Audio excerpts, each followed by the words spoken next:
penting dicatat ya, yang menyertai konsepsi ibadah kita. Bahkan dari aspek akidah. Ya, kan beragama itu ada akidah, setelah itu pembuktian akidah pada ibadah, implementasi ibadah pada muamalah, hiasannya disebut akhlak. Baru itu yang disebut dengan ad-dinul mutakamil, beragama yang sempurna.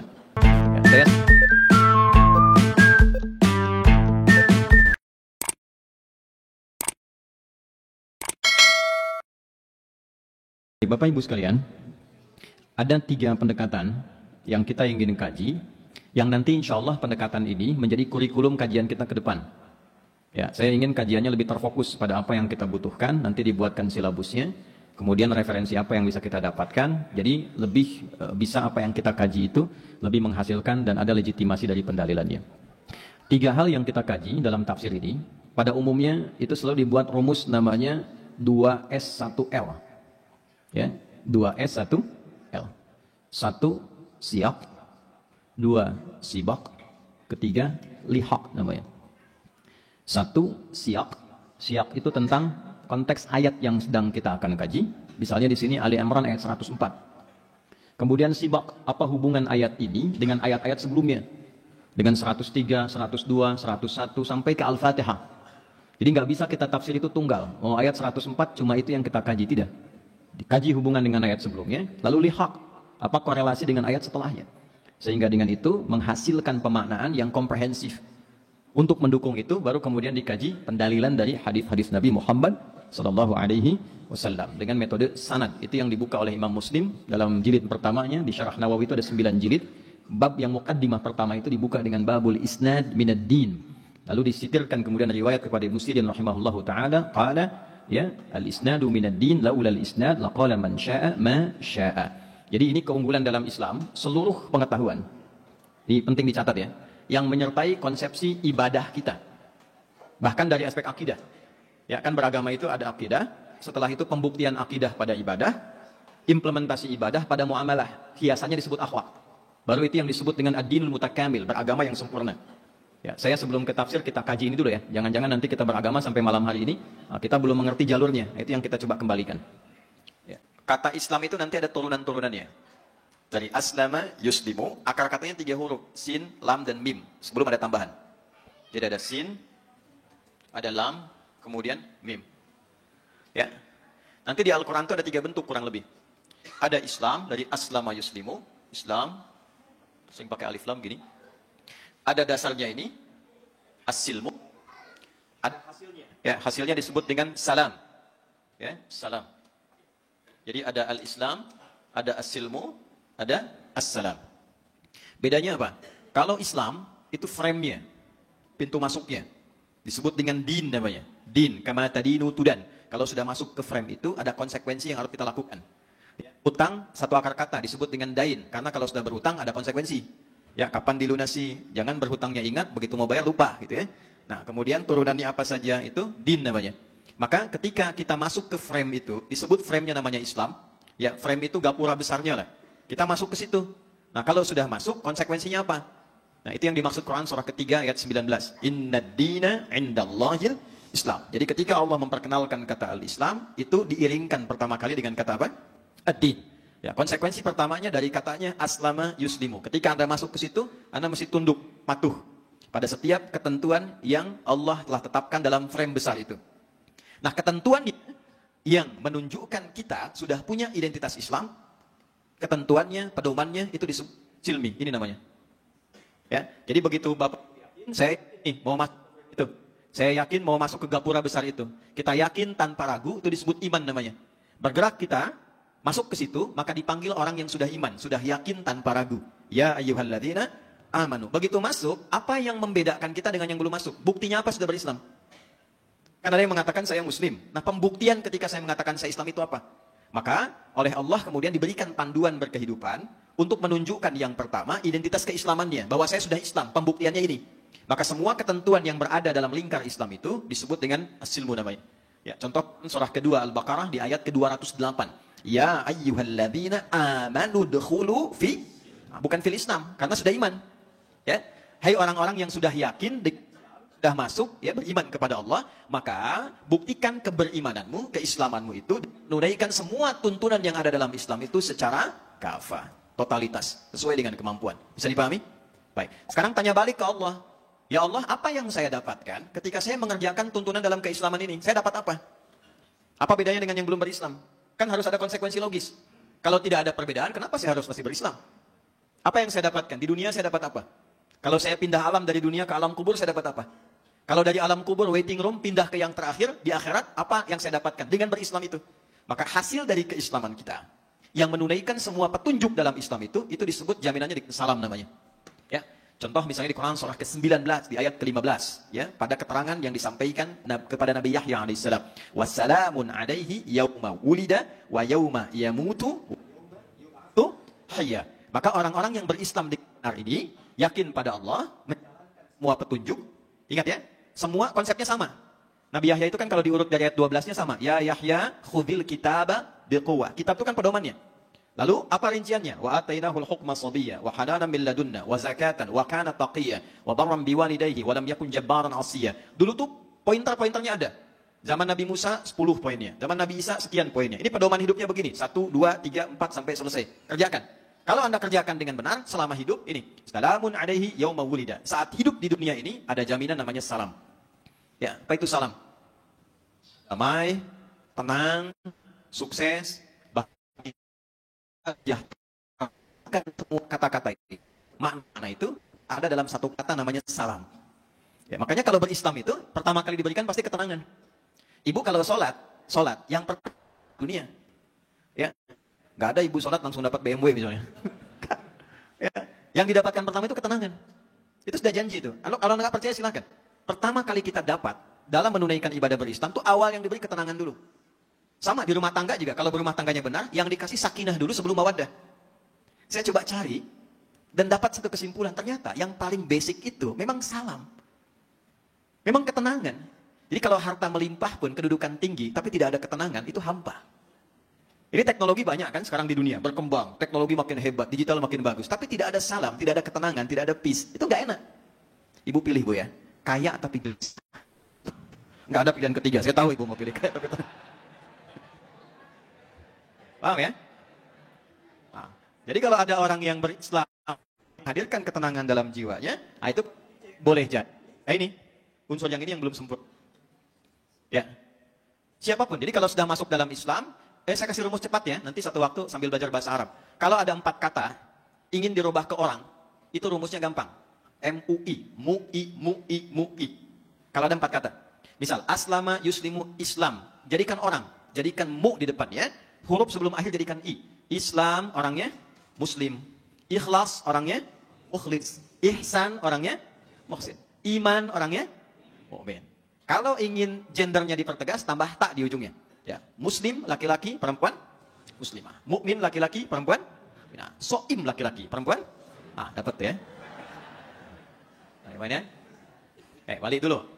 Nah, dalam konteks berislam ini, untuk membuktikan kita sudah muslim, sudah muslimah, menjalani pedoman hidup supaya selamat, dunianya nyaman, kemudian di alam kuburnya enak, sampai di akhirat, di 3 dimensi. Jaminan keselamatan di setiap tapak kehidupan yang kita lalui.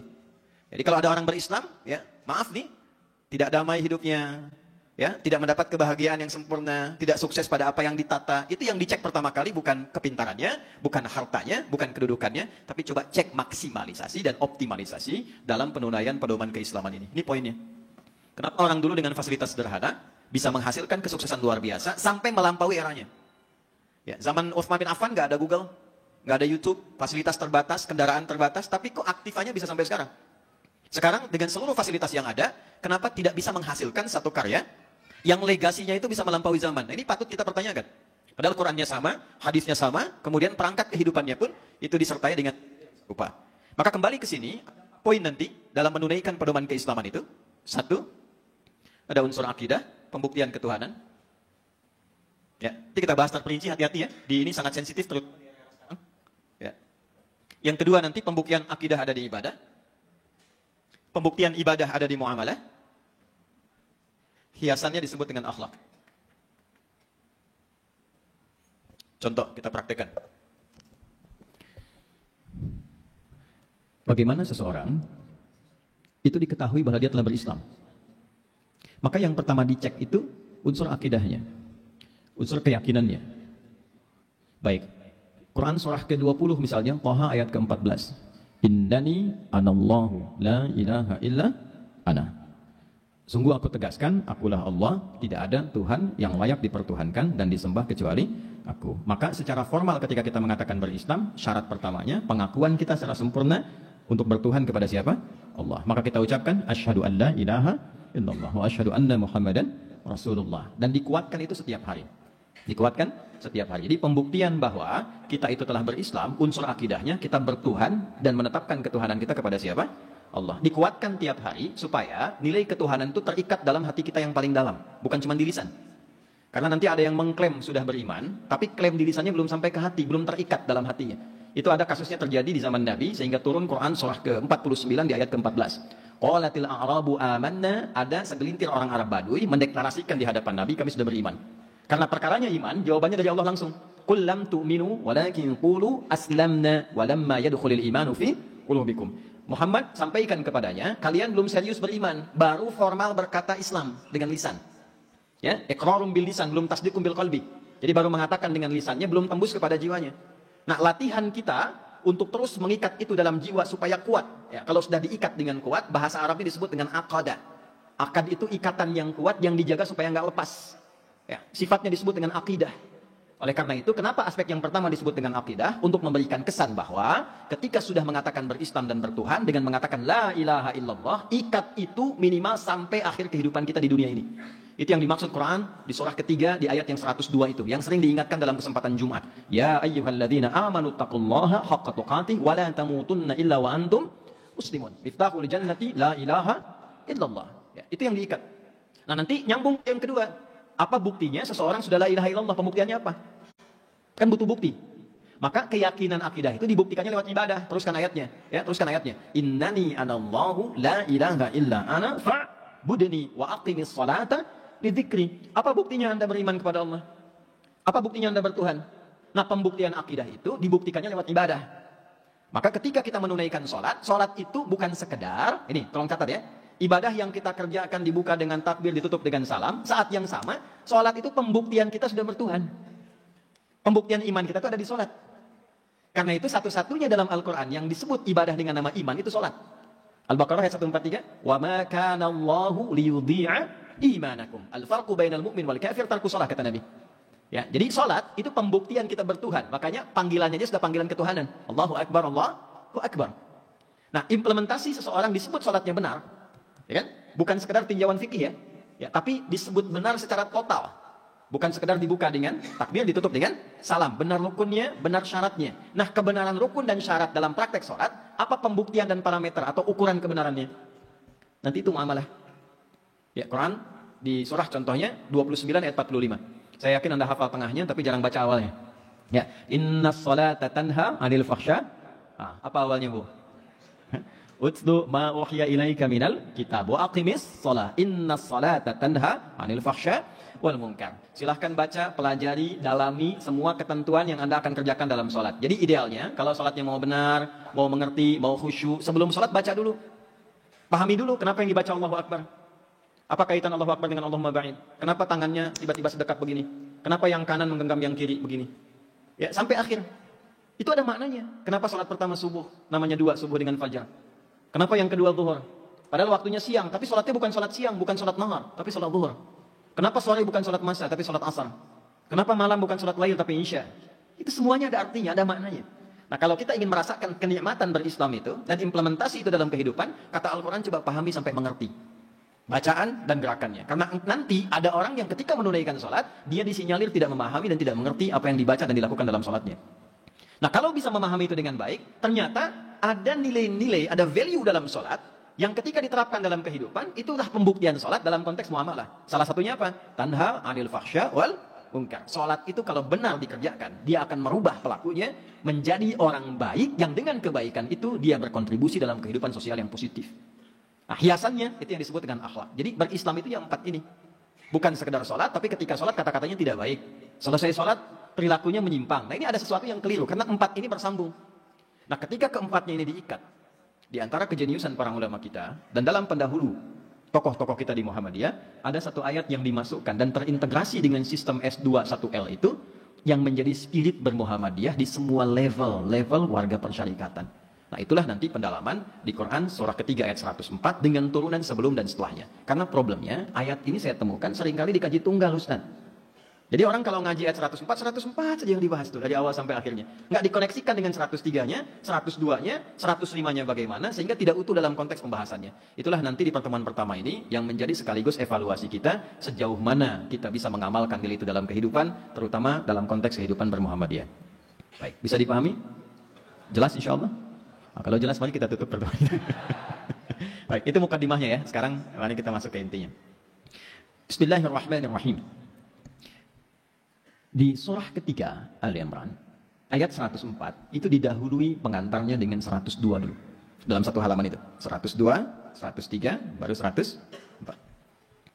Ini mohon izin sekaligus nanti buat ke depan ya kita penyesuaian karena soundnya ini terbatas dengan wifi saya kira. Jadi kalau saya geser sedikit ada kekurang jelasan ya. Jadi saya harus agak menyesuaikan.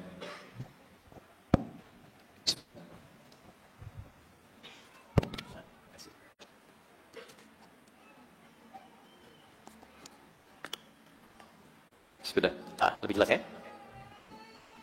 Baik Bapak Ibu sekalian, ya, itu kita bahas 104 Quran surah 3.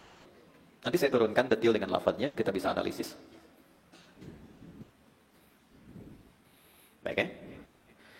Ini yang disebut dengan siyak S pertama.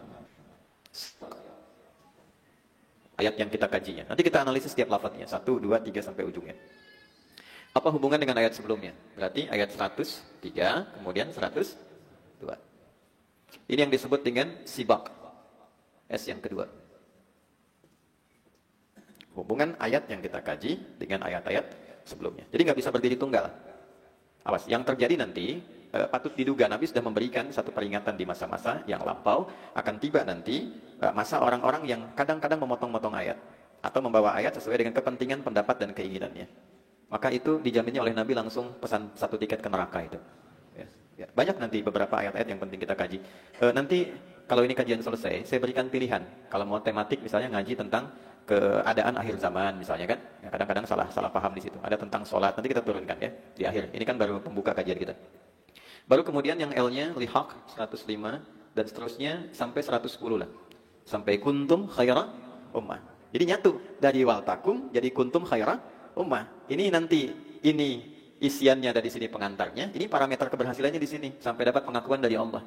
Jadi kalau masih di sini masih proses kita. Apa parameternya kita jadi muflihun? Nanti pengakuannya di sini. Ini yang disebut dengan lihaq namanya. L. Nah, yuk kita mulai. Bapak Ibu sekalian, 104 diantarakan dari ayat 102 ke 103. Di antara komentar para mufassir, khususnya yang merangkum tafsir-tafsir klasik dalam pendekatan kontemporer. Di tafsir itu ada yang klasik seperti At-Tabari misalnya, gitu kan? Terus sampai ke pertengahan dirangkum lagi oleh Ibnu Katsir. Ada yang kontemporer seperti Tahrir wa Tanwir misalnya 30 juz. Nanti kita bawa untuk tunjukkan di pertemuan berikutnya. Nah, yang paling menarik tafsir Al-Wasit karya Syekh Muhammad Sayyid Tontawi ini itu merangkum tafsir-tafsir yang klasik dibawa ke pendekatan kontemporer. Beliau menyampaikan kalimat yang sangat indah begini. Setelah Allah Subhanahu wa taala menguraikan tentang yang pertama kualifikasi orang-orang yang beriman dan bertakwa yang menunjukkan esensi keislamannya. Oke? Islam formulasinya ini iman plus takwa. Lalu dengan itu mereka bekerja ibadah secara kolektif dengan bersatu dan menjauhi perpecahan.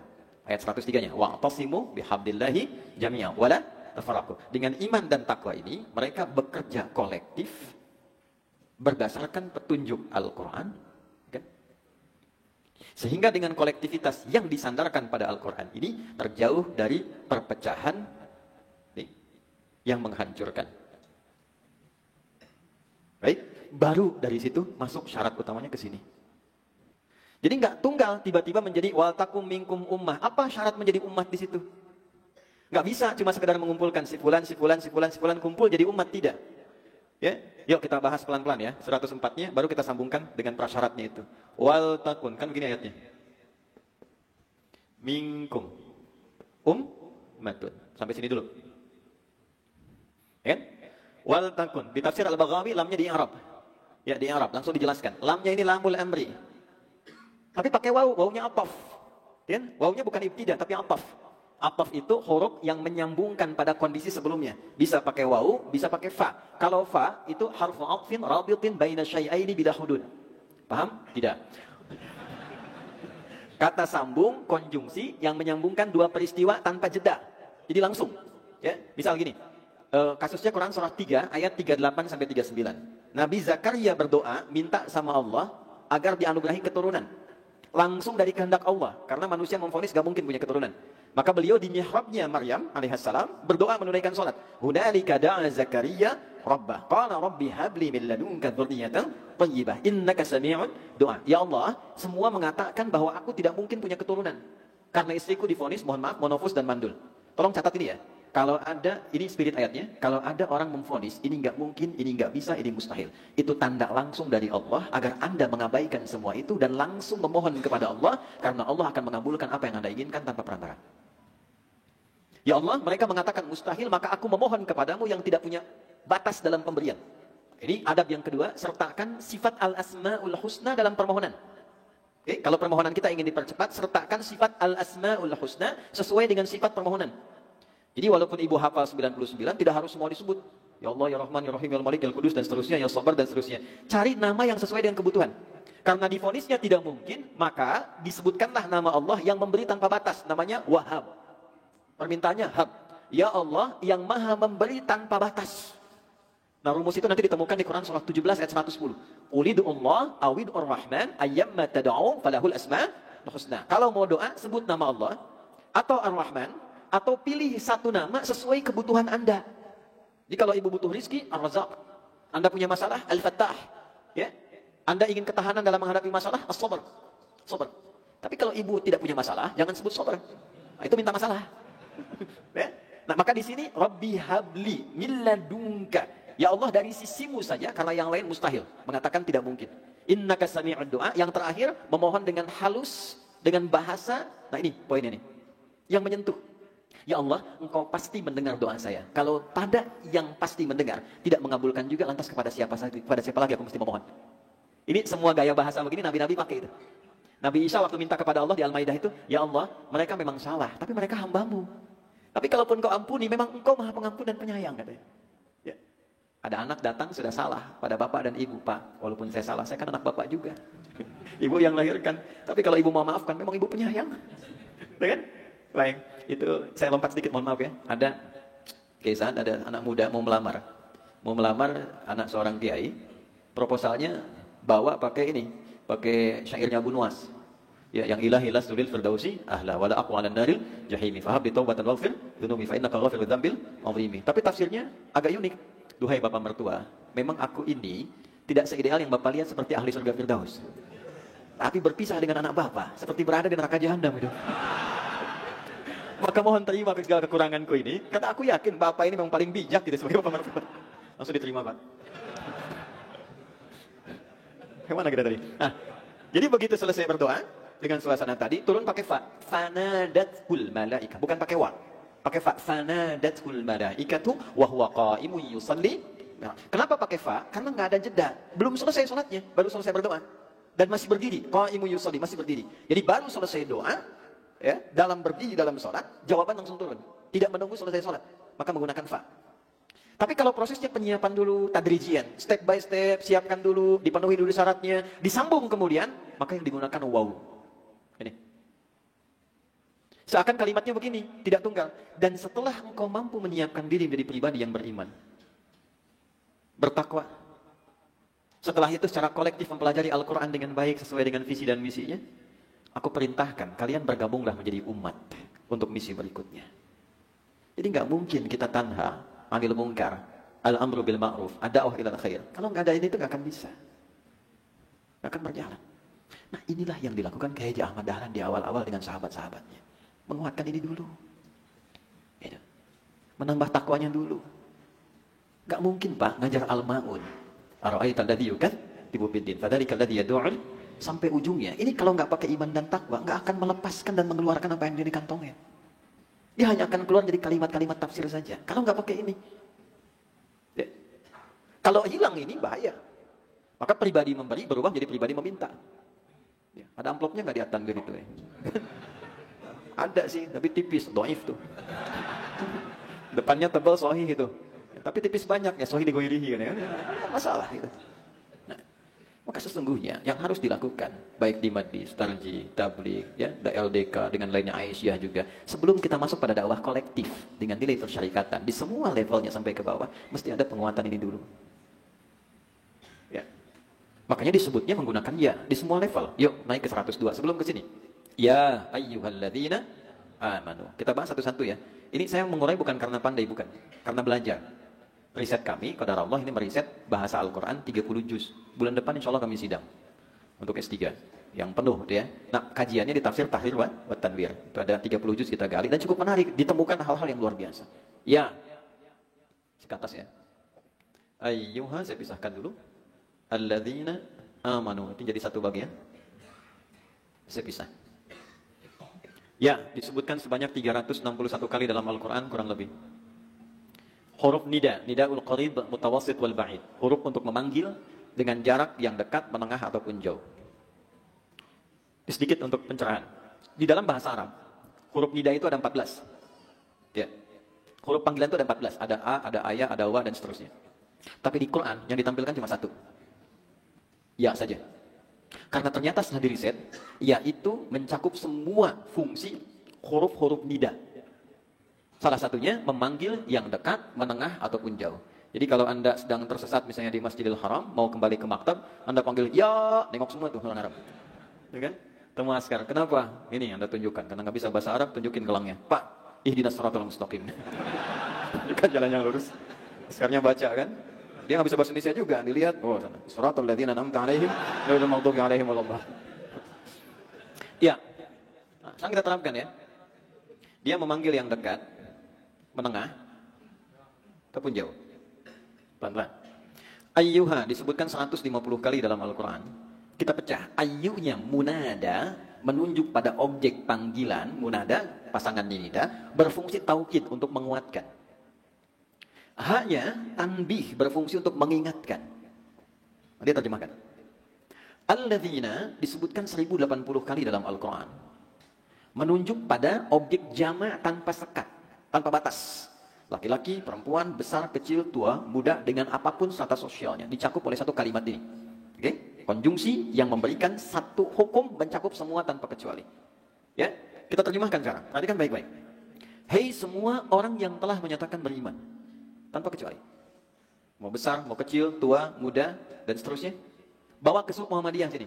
Hei semua keluarga besar Perserikatan Muhammadiyah yang telah menyatakan beriman. Mau laki-laki, mau perempuan di Aisyah, mau nasihatun Aisyah, semua tanpa kecuali. Besar, kecil, level pimpinan, level di bawah anggota, level simpatisan, siapapun, semua tanpa kecuali. Oke? Baik. Lalu menggunakan ya.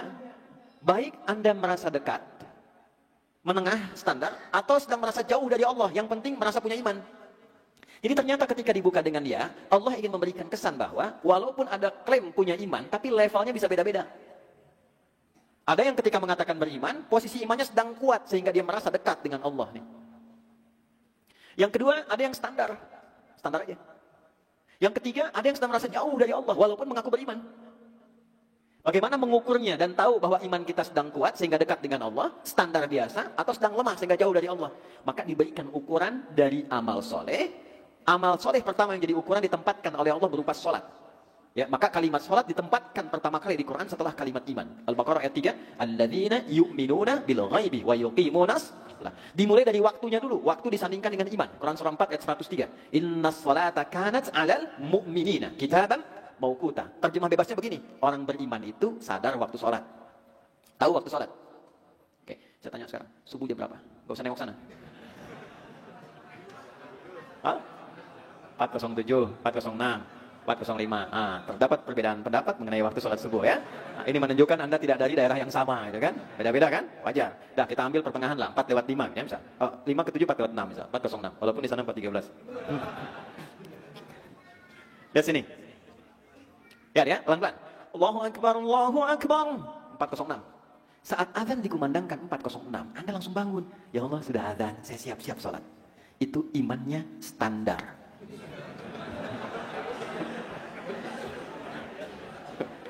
Bukan iman kuat, standar. Nah kan, baru ketahuan ya. Standar. Saat dipanggil ingat. Mana Pak Malik? Pak Malik mana? Pak Malik. Kepala kantor tuh. Ya, saya tanya begini, masuk kantor jam berapa? Ya? 9.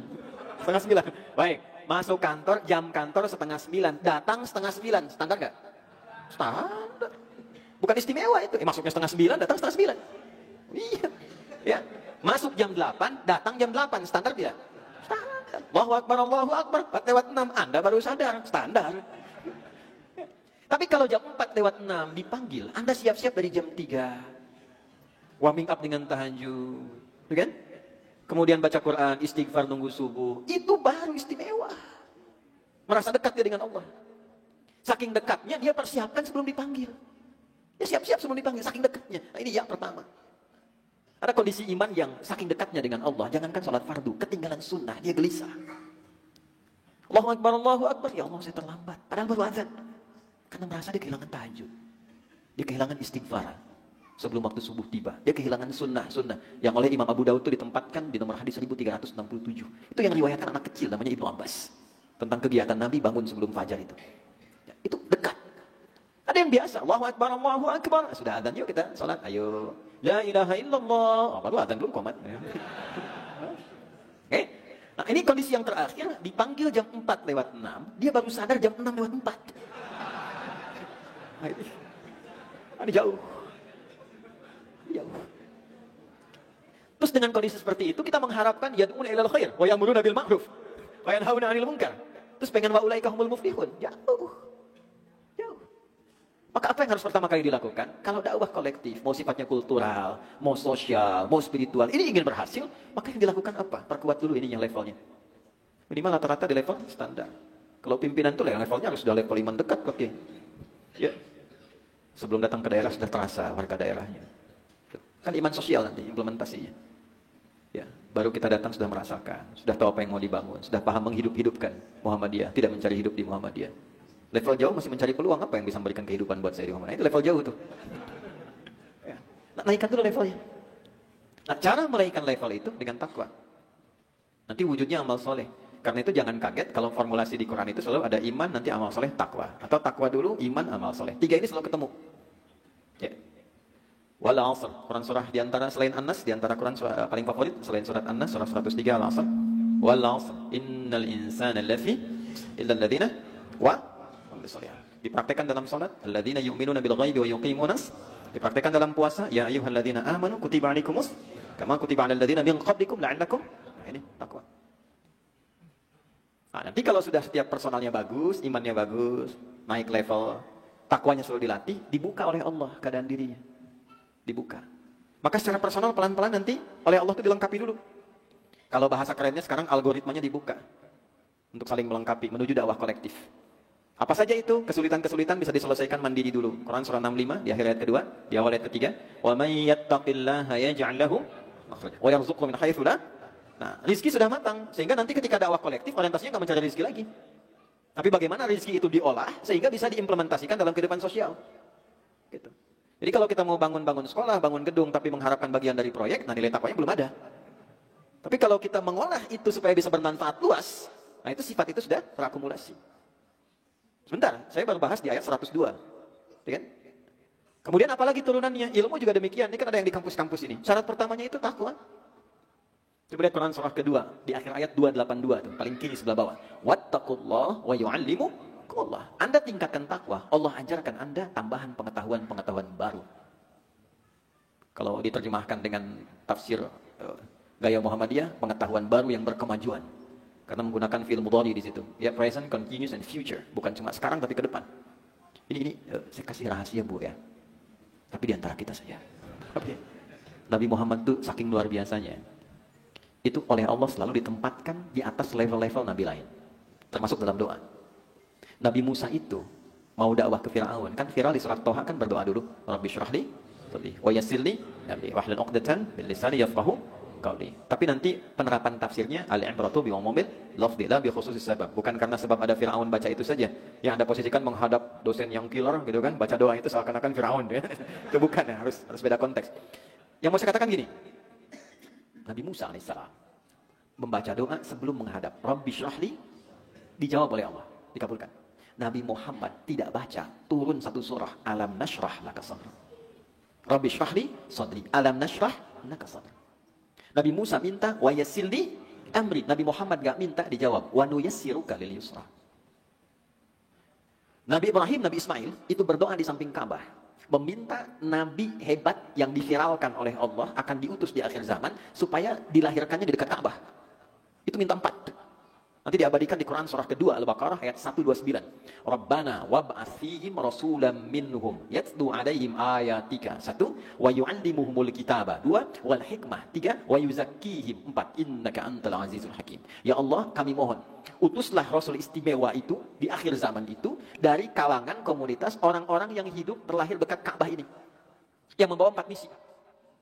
1 membawa ayat, yang kedua menafsirkan ayat nanti dengan kitab pedoman berkehidupan. 3 ada hikmah di dalamnya. 4 membawa tazkiyah pada jiwa. 4. 2 nabi, satunya Abul Anbiya, Nabi Ibrahim dengan anaknya Ismail alaihi wassalam berdoa. Nabi Khalilullah dekat dengan Allah, berdoa di samping Baitullah, mintanya 4 dikabulkan oleh Allah 5. Minta 4 dikabulkan berapa? 5. Dijawab di Al-Baqarah ayat 151.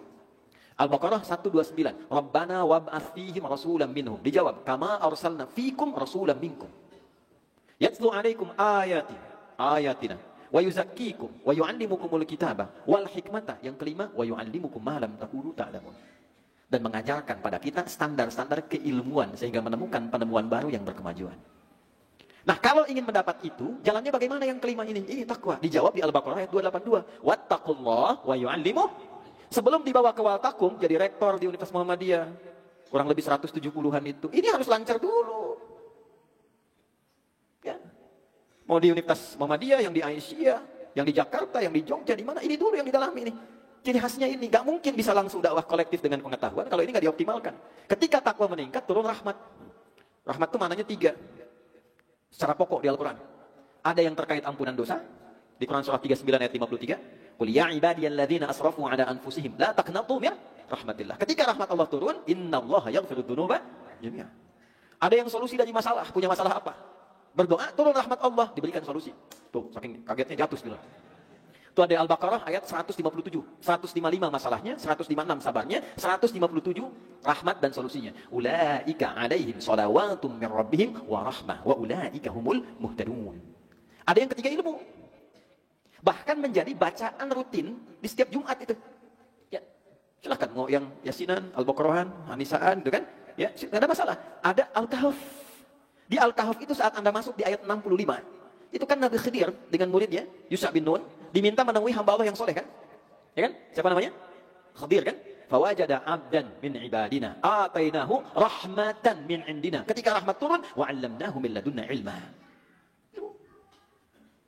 Anda, saya, kita ngaji di masjid sekarang. Masuk masjid kan minta rahmat. Allahumma ftahli abwaba rahmatik. Nah, saya tanya, abwab itu bentuk tunggal atau jama'? Nah, jama' dari kata bab kan? Ya, kenapa jadi jama'? Karena rahmatnya jama'. Jadi ketika Bapak masuk, Allahumma ftahli abwaba rahmatik, Allah balik tanya, rahmat mana yang kau butuhkan? Engkau merasa punya dosa, datang sholat, sujud, minta, aku ampuni. Engkau merasa punya masalah, datang sholat, sujud, aku kabulkan. Engkau pengen punya ilmu, datang, minta. Karena itu viral ulama kita itu, pertama yang dibangun itu takwanya, bukan intelektualnya dulu. Kekuatan spiritual akan mendorong kekuatan intelektual sehingga melahirkan kekuatan fisikal. Di sini ada karakter moral, di sini karakter intelektual, di sini karakter kinerja. Dan silahkan Anda catat kalau tidak percaya, semua orang-orang hebat di masa lalu yang muslim itu didahulukan penguatan takwanya ya, sebelum ipteknya. Ya. Bapak Ibu boleh cek deh, rata-rata kan hafal Quran di usia 7-10 tahun, 11-12 tahun. Lalu sholat diperbaiki kan? Kan wasiat Nabi gitu kan? Sholat dulu usia 7 tahun, ketatkan sholatnya. Usia 10 tahun kalau masih membantah, berikan pelajaran membuat dia mengerti. Kenapa sholat itu? Karena banyak rahasia di situ. Bukan hanya membentuk karakteristik yang baik, tapi ini menguatkan ketakwaan sehingga ilmu mudah diberikan. Ya. Di Indonesia itu sudah advance, TK sudah manasik. Saya nggak tahu Aisyah itu. Ya? Nah, jadi saya sebelum bicara ke Waltakum minkum ummah, karena nanti Anda temukan di kampus Muhammadiyah, di gedung-gedung tertentu. Nah, menjadi ummah itu syaratnya ini dulu nih, personalnya secara individual ini dulu. Kita butuh daurah-daurah. Di tablik nih penguatan iman penting nih. Ditarjih penguatan takwa. Gimana bisa menemukan hukum kalau ini nggak dilatih? Rata-rata dulu tuh sholat, ketemu Ibnu Sina aja, Ibnu Sina itu Avicenna. Kalau lupa itu bukan buka buku, masuk masjid sholat 2 rakaat. Ingat. Anda nggak pengen ingat sholat, ingat semua kan? Nah setelah ininya bagus, ini mahal loh Pak, bahasa Mekah itu 13 tahun loh. Efektifnya 10 tahun kan pendahuluan sebelumnya. Ini dilatih dulu ini supaya kuat, takwa meningkat. Baru implementasi dakwah kolektif. Hijrahlah dari Mekah ke Yathrib, belum jadi Madinah. Belum jadi Madinah, Yathrib dulu. Ingat, Yathrib ini kosakata yang sangat penting. Jangan dulu Madinah. Karena orang-orang hebat ini, nanti alumni kurang lebih 40 orang dikenal dengan as-sabiqunal awwalun, dengan karakternya masing-masing, dihadapkan pada tantangan dakwah kolektif dulu. Dengan suasana yang tidak mudah. Maaf, ada yang tahu Nabi di Madinahnya bagian mana ketika datang? Boleh angkat tangan? Boleh angkat tangan. Nabi ketika datang ke Yathrib, itu masuk area daerah mana? Barat atau timur? Boleh angkat tangan. Hah? Selatan. 1 juta rupiah. Tolong catat ya. Ya, bukan barat, bukan timur, tapi di selatan. Ya. Di utaranya ada siapa? Angkat tangan. Bagian utaranya. Hah? Ya, kurang tepat. Sekali lagi, waktu habis dah. Ya. Di utaranya ada Yahudi. Jadi landscape Yathrib itu dulu, Yahudi itu punya keyakinan saat mereka diusir di Romawi, di Eropa dan sebagainya, itu mereka punya keyakinan bahwa Nabi hebat yang akan diutus membawa umat pada masa keemasan itu akan hijrah. Mereka nggak pengen ke Mekah. Kenapa nggak pengen ke Mekah? Karena tahu di Mekah era perjuangan, banyak persekusi, banyak macam-macam. Karakternya dari dulu begitu, pengen nunggu kalau udah sukses aja. Dan datang ke Yathribnya pun itu di daerahnya yang sudah makmur, daerah makmurnya. Dan inilah hikmahnya. Perhatikan ya, yang mau saya katakan, setiap tempat yang dipijak dengan iman dan takwa akan membawa suasana berbeda dan menghasilkan peradaban berkemajuan melebihi apapun yang pernah dicapai. Nabi diarahkan oleh Allah ke selatan, bukan ke utara, di tempat yang gersang. Dengan landscape keadaan yang terbatas, tapi beliau membawa kadar-kadar yang sudah kuat keimanan dan ketakwaannya kepada Allah. Dihadapkan pada konflik sosial yang tidak selesai dalam kurun waktu yang lama, Aus dan Khazraj. Pasar tidak stabil. Dengan orang-orang seperti ini, diselesaikan dalam kurun waktu 2 tahun. Sebelum turun ayat puasa dan seterusnya. Turun piagam. Dalam durasi 2 tahun, ke 3 tahun, berubahlah suasana Yathrib yang tadi penuh dengan masalah, menjadi suasana kota dengan tingkat sosial dan toleransi yang tinggi dan mencerahkan. Sampai selesai dakwah, kurang lebih 10 tahun, maka terjadilah apa yang terjadi, berubah total. Semua orang dari 40 itu bisa berdakwah, gerakan jamaah, dakwah jamaah, itu satu bisa menyentuh 300 orang kurang lebih. Sehingga terjadilah Nabi wafat menghasilkan sahabat kurang lebih 12.000 orang. Dan berubah suasananya menjadi Al-Madinah Al-Munawwarah, suasana kota yang mencerahkan. Kalau orang tanya di mana orang jujur, tuh di Madinahnya itu. Di mana pasar yang bagus, tuh di Madinah itu. Di mana orang-orang berwawasan, tuh di Madinah itu. Sampai sekarang diabadikan yang paling makmur wilayah selatan. Itulah yang ada Masjid Nabawi. Nggak tahu apa yang terjadi di utara, yang ada benteng Kaub bin Ashraf, tempat-tempat Yahudi, Bani Quraidah, Bani ini, Bani itu. Sebelah utara itu sekarang jadi gersang dan tempat pembuangan sampah. Saya terakhir ke sana kami kadang bawa untuk taklim, tafsir itu gitu ya, langsung praktikal di lapangan. Sekarang tempatnya itu dan bentengnya masih ada. Masih ada bekas-bekas bagiannya itu dan ditunjukkan oleh Allah. Ya, kayak Abu Jahal tuh kuburannya jadi tempat pembuangan sampah. Sampai sekarang, Pak. Ya. Tapi mau saya katakan ini, poinnya adalah suasana kota kesuksesan yang mencerahkan itu tarbiyahnya ini. Dengan munawwarah, itu dasarnya dikatakan nawwarah. Yunawwiru, masdarnya tanwir. Ada masjidnya sudah at-tanwir. Ya. Suasananya sudah ada, kolektivitas di dalamnya. Jamaahnya sudah ada, kepemimpinannya formatur. Ya kan? Tinggal apa yang perlu dikuatkan sebelum ke aspek-aspek dakwah yang tadi kolektif itu, ini dulu nih. Mesti ada secara gradual kita tingkatkan. Ke yang ada di sini masjidnya penuh nggak kalau 5 waktu itu? Ya kan? Minimal 3 waktu lah, ya kan? Ya. Zuhur, asar, ke maghrib kan biasanya pulang kan, kecuali yang itikaf di sini. Gitu. Ini dulu. Kalau sudah ini kuat, ini matang, baru pemanasannya ini dulu, jangan terpecah belah. Pedomannya apa? Quran, ngaji. Wa'tasimu bihablillah. Jadi kalau semua yang masuk ke sini, orientasinya adalah apa yang bisa saya dapatkan? Mencari-cari kehidupan. Levelnya bisa beda. Cari kedudukan, cari lompatan. Gak apa-apa kok saya dengan KPP Pemuda Muhammadiyah aja bisa jadi wakil menteri misalnya kan. Misal, contoh aja gitu. Tapi masuk. Nah, itu belum masuk ke sini. Itu masuk. Nah, maka nanti sifat gini, bangsa ini bahkan Muhammadiyah itu bisa eksis karena sifat memberinya. Memberi itu kan implementasi iman. Alladzina yu'minuna bil ghaibi wa yuqimunas wa mimma razaqnahum.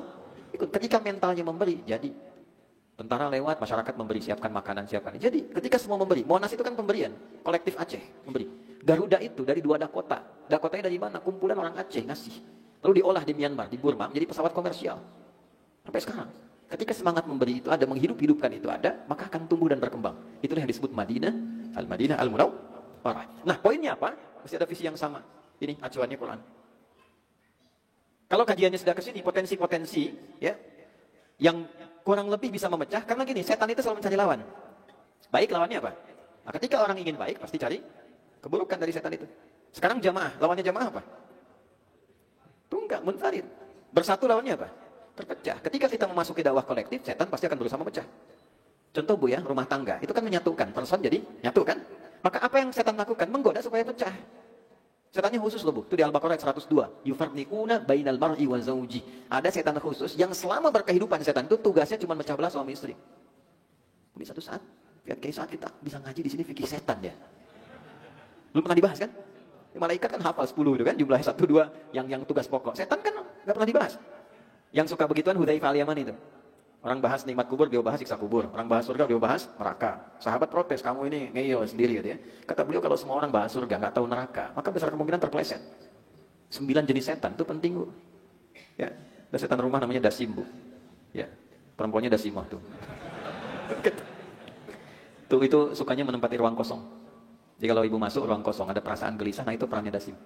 Kadang kita seperti ini Pak, siang nggak ada apa-apa, pulang masuk rumah, awas ada ini, itu Dasim tuh. Ganggu. Cara ngusirnya pakai salam. Assalamualaikum. Dan Nabi kalau kita mengucapkan Assalamualaikum, dia berkata pada temannya. Dia berkata pada temannya. Artinya ada setan lain yang ketemu. Ya, kita tidak punya tempat menetap di sini. Kalau tidak berkata itu Assalamualaikum, dia berkata pada kawannya, kita punya tempat menetap di sini. Saya pada anak saya sudah saya ajarkan dari kecil. Anak kami nomor 1 dari 3 tahun saya katakan, Kak, kalau masuk kamar, nanti ada setan tuh yang suka nungguin namanya Dasim. Bikin kakak takut, gelisah ini. Ucapkan Assalamualaikum, dia pergi, usir. Dia langsung lari, oke. Oh, masuk kamar, dia ucapkan Assalamualaikum Dasim. Dia sebut namanya tuh, kabur betul setannya tuh. Nah itu, maka PR-nya Quran. Bagaimana mengkaji Quran supaya menjadi kekuatan kolektif? Nah itulah yang kita keluarkan secara tematik. Jadi kalau baca dari Al-Fatihah sampai An-Nas silahkan. Tapi kalau kita mau mengambil bagian-bagian tugas pokok kita, nih misalnya gini, di sini ada bagian kantor, kenapa nggak mengeluarkan ayat-ayat Quran tentang tata kelola administrasi?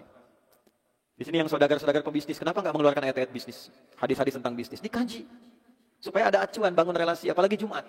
Kan Jumat itu spiritnya kumpul, mengenal, bangun relasi, setelah terintegrasi pecah lagi, menyebar ke masing-masing. Makanya jadi solusi. Nah, ini kalau sudah spiritnya seperti itu, ya itu mudah mengantarkan pada ayat 104. Maka dari itu, para ulama sudah, itu kita tuh umat paling nikmat lah sekarang ini. Para ulama itu sudah mengkodifikasikan, bikin kitabnya langsung. Contoh Imam Al-Bukhari itu.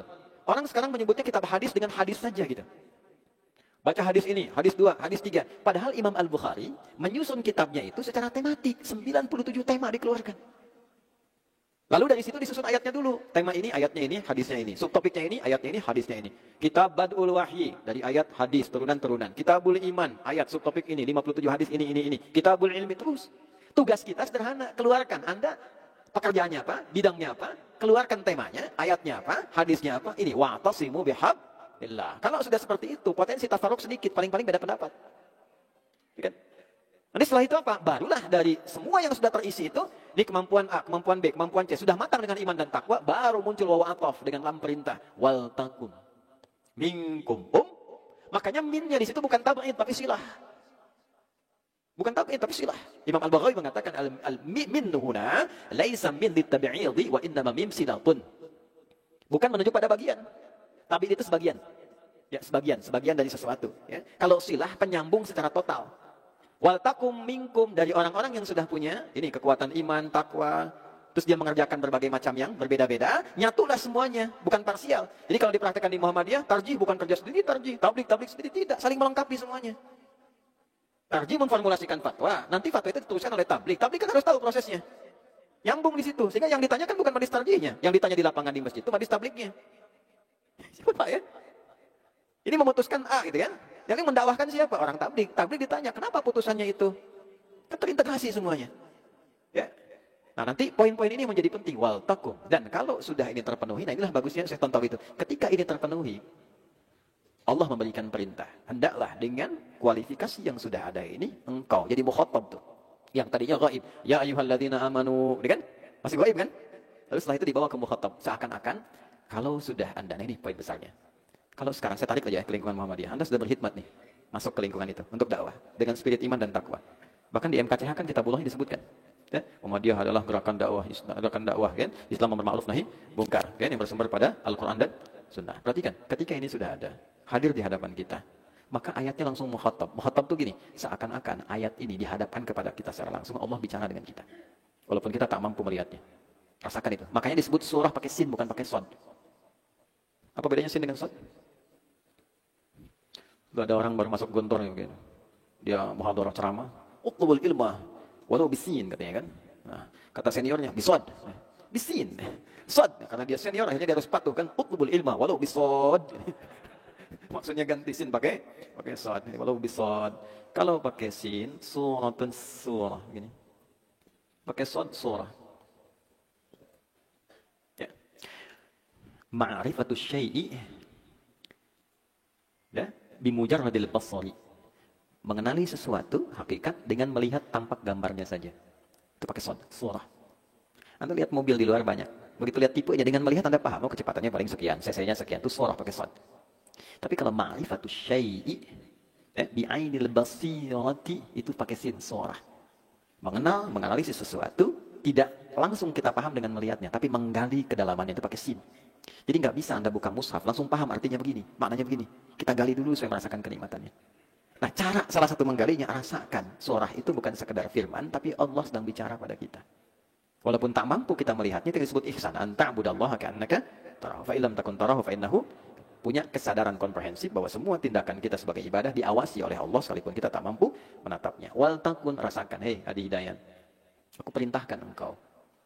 Hei fulan, kau di Muhammadiyah kan sekarang? Kau masuk persyarikatan kan? Aku perintahkan engkau. Lamnya perintah. Setelah engkau meningkatkan iman, engkau membangun takwa, aku perintahkan. Jangan tunggal. Jangan pintar sendiri. Jangan one man show. Kalau dakwahmu ingin luas. Kalau penerimaanmu ingin bagus. Kalau yang kau ingin bangun itu ingin berhasil. Jadilah ummah. Jadilah apa? Ummah. Nanti ummah maknanya 4. Ya. Yang pertama, al-jamaah. Al-qawiyah, al-muta'awinah, alal birri wat taqwa. Secara kolektif. Yang kedua bisa berarti orang tunggal tapi punya kekuatan banyak. Inna Ibrahim kana ummah. Nabi Ibrahim itu punya level ummah. Jadi ada orang-orang tertentu yang levelnya ya punya kualitas keumatan. Jadi dia tunggal tapi juga perhatiannya bisa menjangkau orang luas. Itu oleh Quran disebut ummah namanya. Kapasitas kualitas seseorang yang punya daya jangkau yang sangat luas. Tapi tetap tidak bisa sukses sendirian. Tidak bisa sukses sendirian. Kemudian yang ketiga bisa al-hin, waktu. Wadzakara ba'da ummatin. Nabi Yusuf alaihissalam pernah menyampaikan kisahnya, ya, menunjukkan kepada waktu, durasi, melewati beberapa periode. Disebut juga dengan ummah. Baik kan? Nah, yang ingin saya katakan, kita langsung ambil ke mana ini saja. Al-jama'ah al-qawiyah al-muta'awinah alal birri wat taqwa. Kalau sudah dasarnya iman, kolektivitas itu ada, acuannya Al-Quran, maka kompaklah dengan visi yang baik, menyatulah dengan tujuan yang baik. Aku perintahkan ini kata Allah supaya engkau bisa mengimplementasikan nilai-nilai itu dalam kehidupan sosial secara kolektif. Maka bagaimana kami memulainya ya Allah? Yad'una ilal khair. Wa ya'muruna bil ma'ruf wa yanhauna 'anil munkar. 3 ini dilakukan, wa ulaika humul muflihun. Pakai hum lagi.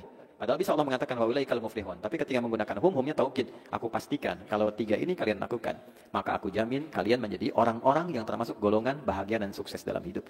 Ya, muflih itu pemilik falah. Falah itu bahasa Inggrisnya success and happiness. Not only success. Bukan cuma sukses, tapi sukses dan happiness. Sukses dan bahagia. Kalau cuma sukses itu fauz namanya. Kalau bahagia saja farah. Kalau digabungkan keduanya falah. Karena itu secara konseptual, semua turunan akidah, ibadah, sampai ke akhlak itu membawa kepada falah. Bapak Ibu sholat, setelah hayya ala sholat, hayya alal falah. Kita zakat, kita bercanda yang baik-baik gitu kan, kita menjaga diri, itu mengantarkan pada falah. Qad aflahal mu'minun. Alladzina hum fi sholatihim khasyu'un. Alladzina hum 'anil lagwi mu'ridun. Semua zakat arahnya ke situ. Nah, jadi dipastikan bermuhammadiyah itu seharusnya mengantarkan kepada kebahagiaan dan kesuksesan.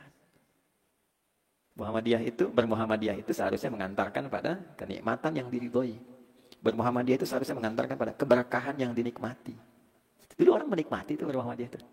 Gembira, makanya orang datang tuh yang penggembira kan. Gembira, mau tawar gembira, iuran masing-masing gitu kan. Terus datang, ada yang iuran bawa telur, bawa ayam, di perjalanan ditukar sehingga nggak tahu mana yang ayam, mana yang telur gitu kan. Ya, dulu nggak ada bikin proposal. Ya, karena gembira, apa berkah? Apa itu berkah? Ziyadatul khair wa istimraruhu. Bertambahnya nilai kebaikan dan konsisten membangun itu. Ya, memang nanti konsisten itu ada 9 tahap nanti dalam kajian berbeda.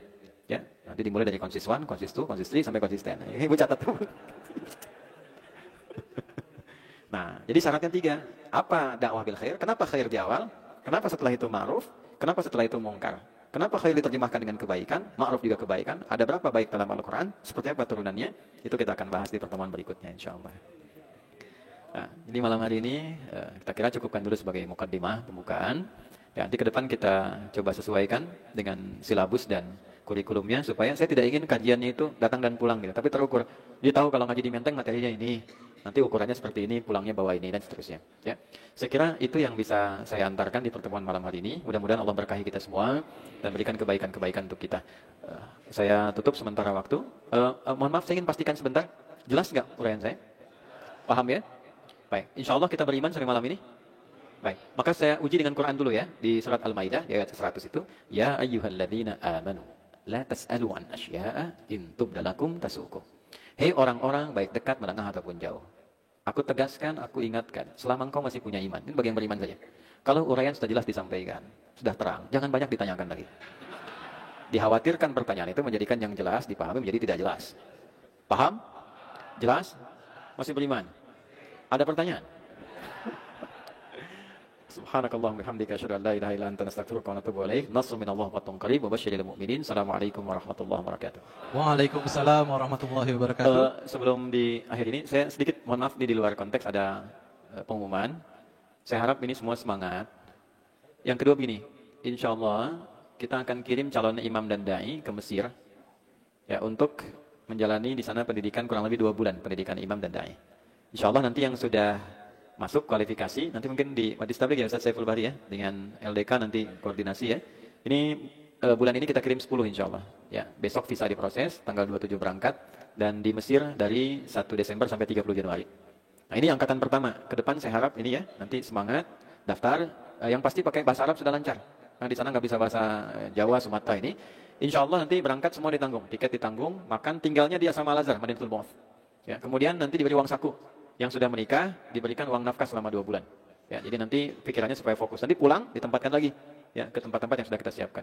Yang kedua yang beasiswa, ya, nanti ada panitianya tersendiri di PP. Nah, nanti akan di follow up. Mudah-mudahan lancar untuk semua. Saya harap gini, kenapa saya sampaikan? Saya ingin infonya menyeluruh sehingga semua punya kesempatan yang sama dan tidak ada biaya ya. Tidak ada biaya. Kita formulasikan supaya semuanya nyaman. Yang ada adalah kontrak untuk kembali mengabdi.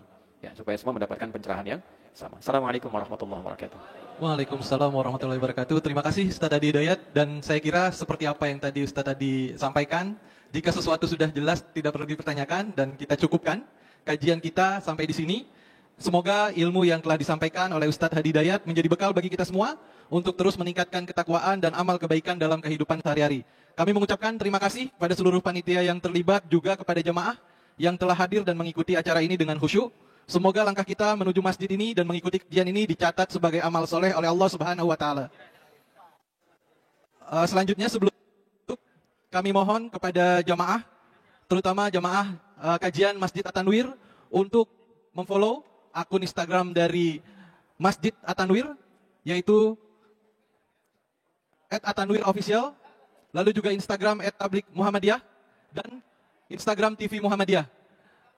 Perlu kami informasikan juga bahwa di Masjid At-Tanwir ini kita mengadakan kajian rutin, yaitu kajian rutin Ahad pagi yang diselenggarakan pukul 8 hingga 9.30 dengan tema-tema yang sesuai dengan kondisi.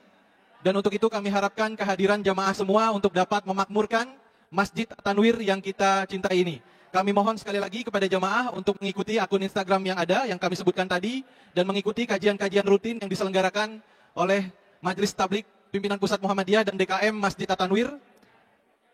Demikian kami sampaikan. Nasrun minallahi wa fathun qarib wa basyiril mu'minin. Wassalamualaikum warahmatullahi wabarakatuh. チャンネル登録お願いね。